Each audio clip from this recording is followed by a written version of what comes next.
আল্লাহর দরবারে দোয়া করেছিলেন, আল্লাহ পাক তাদেরকে ক্ষমা করেছিলেন। তাহলে এই পাহাড়ে যেতে আইসা তারা দোয়া করার পর আল্লাহ কবুল করেছেন।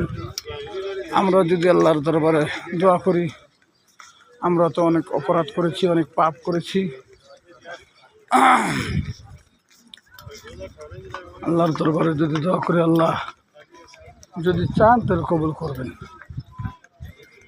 হয়তো হাঁটতে হাঁটতে অনেকটা হাঁপসে গিয়েছি, তারপরে ইনশাল্লাহ হাল ছাড়িনি, চেষ্টায় আছি।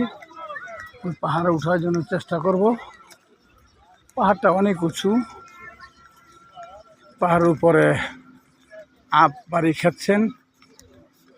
কত কিছুদিন আগে এক পাহাড়ে গিয়েছিলাম, ওই পাহাড়ে যখন আমরা উঠেছি এক লোককে জিজ্ঞাসা করেছিলাম যে কতটুকু উঁচু। সে বলল মাটির থেকে ৬,০০০